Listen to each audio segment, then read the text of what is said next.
Muchas personas han preguntado sobre cómo habría que desarrollar hoy en día una nueva apologética para defender la fe. Como saben ustedes, la apologética es la disciplina teológica o el arte, si quieren, de explicar y defender la fe. Viene de la palabra griega apología, que significa no solo defensa, sino que en el concepto griego, apología se utilizaba para describir una posición militar de defensa frente a un ataque militar.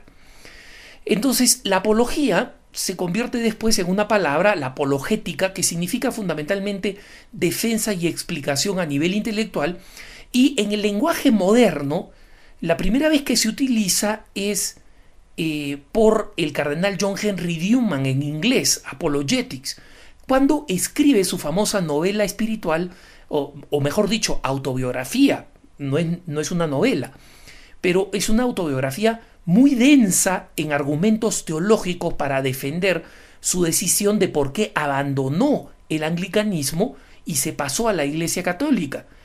Esta biografía, conocida como Apologia pro vita sua, o sea, en defensa de mi propia vida, y obviamente él habla de la defensa de su propia conversión.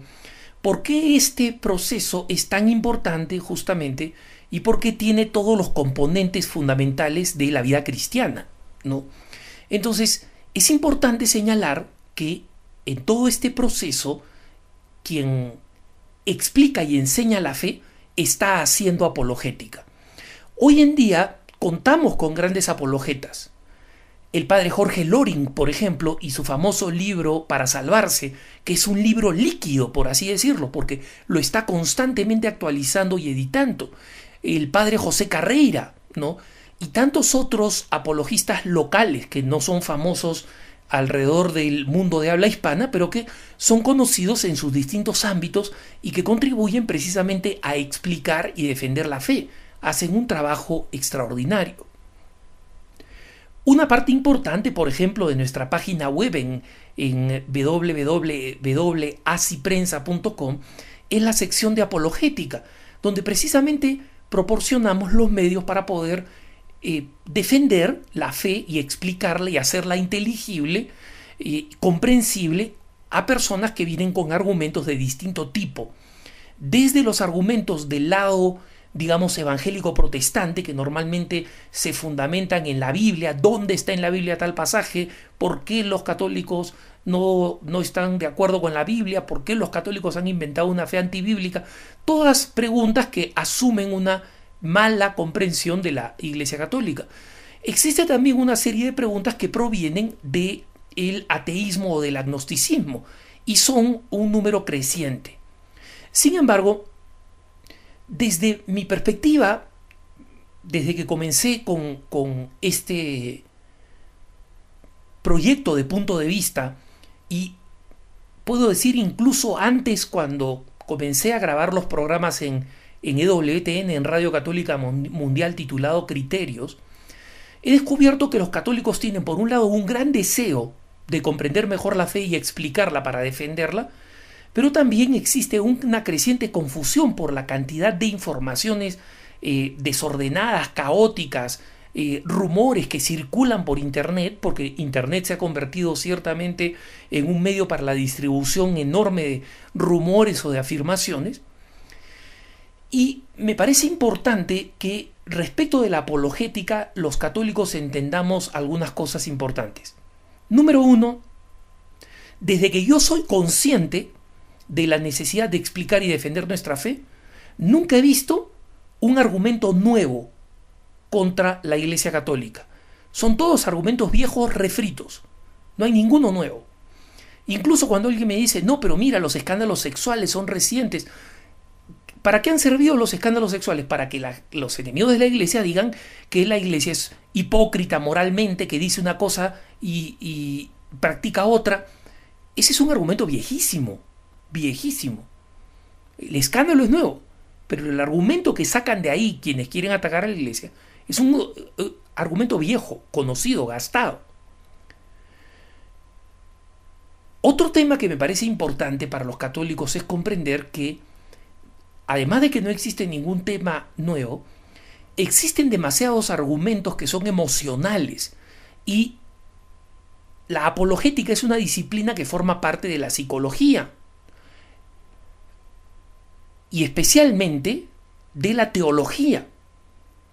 Es decir, a través de la teología es que nosotros explicamos las verdades de la fe. Pero hoy en día se ha convertido más en un debate psicológico porque se ha convertido en un debate emocional. Viene alguien, por ejemplo, en las grandes reuniones familiares. Vienen primos, sobrinos, tíos, cuñados, etc. Y en las grandes reuniones familiares, los que somos católicos, no es raro que seamos el centro de ironías, bromas, etc. Pero cuando alguien viene y dice, mira, a mí me parece que todo lo que enseña la iglesia es una farsa. ¿Por dónde vamos a comenzar? Esa es una afirmación completamente absolutista y emocional. Ahí no hay ningún razonamiento, ¿no? Entonces muchas veces la única forma de salir es con una respuesta, con un argumento más psicológico que teológico. Cuando una vez una persona conocida me dijo eso, yo de broma le dije, oye, mira, si tú crees que todas las enseñanzas de la iglesia son una farsa, hay una enseñanza de la iglesia que dice que yo no te debo matar a ti. Entonces, si es que esa verdad es una farsa, tú me permitirás matarte, ¿no? Yo lo dije en tono de broma porque no quería ofender, pero ciertamente las personas allí entendieron que la fe tiene una inteligibilidad, es decir, es posible de ser explicada, es posible de ser clarificada, ¿no? Pero hay que comprender que frente a los argumentos emocionales, o los católicos simplemente los dejamos pasar, o respondemos con algún argumento más bien psicológico, digamos, astuto, del momento, ¿no? Pero ciertamente no va a ser un argumento razonado y no va a ser un argumento racional. Finalmente,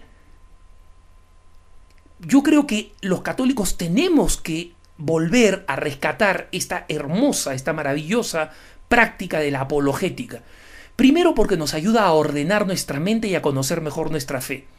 Segundo, porque nos da la solidez y la tranquilidad de saber que nuestra fe es inteligible y de que la podemos explicar para aquellos que quieren que se la expliquemos. Pero hay que recordar que el último gran argumento que convierte los corazones no va a ser la argumentación apologética, sino el testimonio de fe que demos, porque si bien las palabras pueden convencer, los ejemplos son los que arrastran. Que tengas un buen día.